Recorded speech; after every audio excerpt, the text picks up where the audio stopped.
One of my favorite moments with new parents happens about 2 minutes after I adjust their child. I'll finish the adjustment, step back, and I can almost see the wheels turning in their head, looking at me like, wait, that's it? And honestly, that's exactly the question they should be asking, because every other healthcare experience you've ever had has taught you that longer equals better.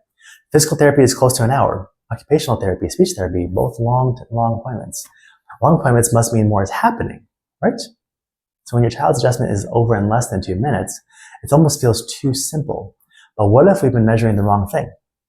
A neurologically focused adjustment isn't shorter because it's doing less. It's shorter because it's communicating with the nervous system. The nervous system doesn't need more input. It needs the right input. One dad actually said to me after his son's first adjustment, I have to be honest with you. I thought we were just getting started.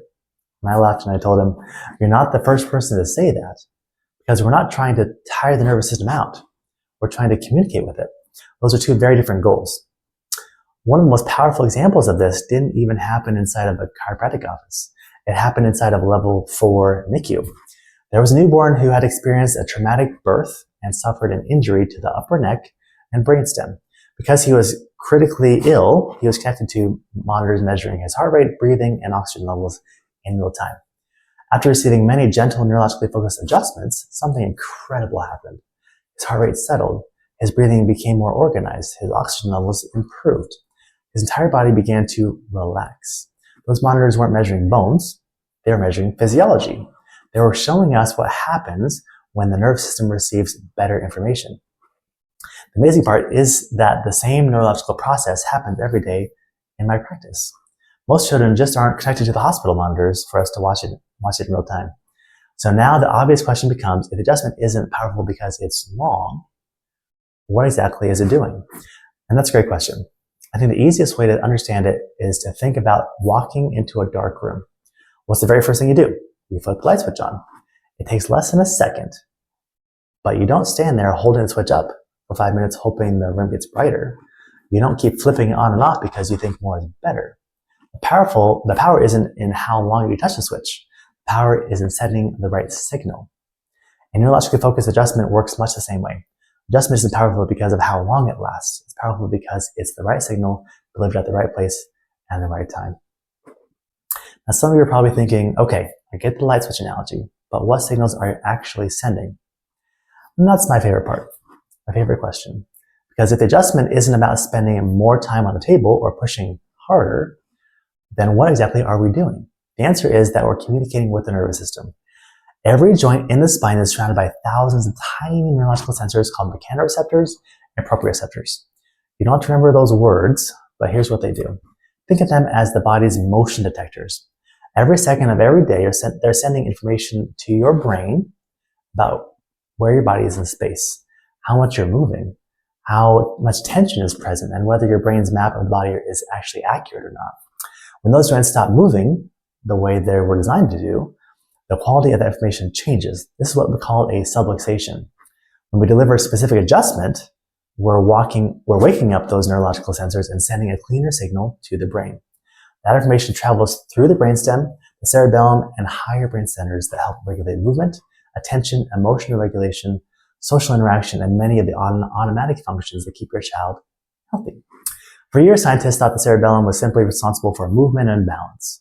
Well, now we know it's involved in so much more. It plays an important role in motor coordination, but also in cognitive function, attention, emotional regulation, language, and even social interaction. That's one of the reasons that this is so fascinating to me. Parents often think the cerebellum is only involved in balance, but many of the same brain networks that help a child ride a bike also help them pay attention in the classroom, regulate their emotions, develop language, and navigate social situations. The brainstem is also where the vagus nerve originates, helping regulate digestion, sleep, heart rate, breathing, the body's ability to shift out of fight or flight. That's why one adjustment can influence things that seem completely unrelated. Sleep, digestion, focus, emotional regulation, they're all being coordinated by the same nervous system.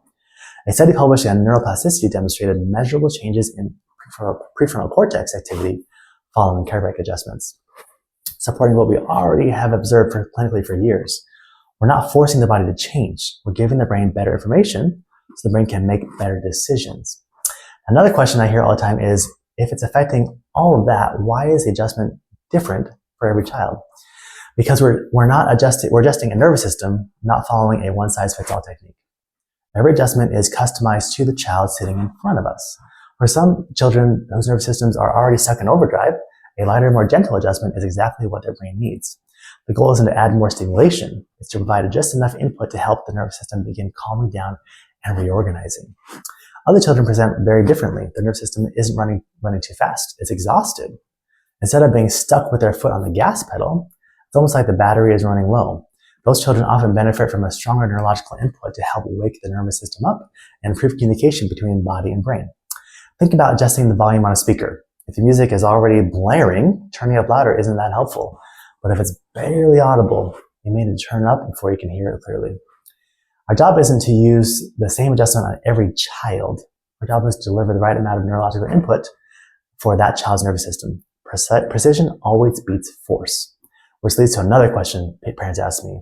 If the adjustment only takes about 90 seconds, why do we come back so often?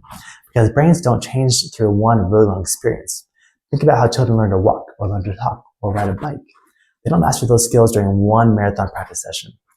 They learn through small, consistent repetitions. That's neuroplasticity. Every adjustment is another opportunity to give the brain cleaner information. Every visit reinforces healthier neurological patterns. The adjustment is the catalyst. The brain does the work between visits. So the next question becomes, how do we actually know whether that's happening? That's exactly why we use our neurological insight scans. One of the things I love most about the scans is that they make the invisible visible. Symptoms matter. If your child is sleeping better, having fewer meltdowns, regulating emotions more easily, or focusing better, that's wonderful. I love that. But symptoms are only part of the story. We also want to know what's happening underneath them. A heart rate variability scan shows us how adaptable the autonomic nervous system is, and it gives us insight into vagus nerve function. Our neurothermal scan helps us identify patterns of neurological stress along the spine. Our neurosensory EMG measures patterns of muscle activity controlled by the nervous system and helps us understand how much neurological stress the body is carrying. Together, those three scans help us to stop guessing and start measuring. Because two children can have the exact same diagnosis and completely different nervous systems. We don't build care plans around labels. We build care plans around neurology. Now, another question I hear all the time is, if my child starts sleeping better after a couple of adjustments, does that mean we're done? Not at all. One of the biggest misconceptions in healthcare is that feeling better automatically means you're functioning better. Sometimes symptoms improve very quickly. We've had children sleep through the night after just a few adjustments. Parents notice fewer meltdowns, better digestion, improved focus. These are exciting milestones and we celebrate every single one of them. But early symptom changes don't necessarily mean the nervous system is becoming more stable. Think about learning to ride a bike. The first time a child pedals 10 feet without falling over, you don't say, perfect, you've mastered it, good job. You know they still need practice. The brain is still building that pattern. The nervous system works the same way. The first signs of improvement tell us that the brain is responding. That's wonderful, awesome. But our goal isn't to create a temporary change. Our goal is to build a nervous system that's consistently adaptable, one that can handle illness, growth spurts, school sports, emotional stress, and everyday life without falling back into old patterns. That's why care plans matter. Every adjustment builds on the one before it. We're reinforcing healthier neurological patterns over and over until they become the new normal. So if you've ever wondered whether a 90-second adjustment can really make a difference, I hope you see a little more differently now. The adjustment isn't powerful because of how long it lasts. It's powerful because it's the right signal delivered at the right place at the right time. If your child has been through therapy after therapy, supplement after supplement, and still feels like something foundational is being missed, maybe it's time to look at the foundation itself, the nervous system.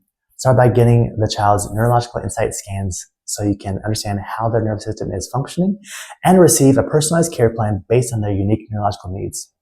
Our goal has never been to help your child feel a little better for a few days.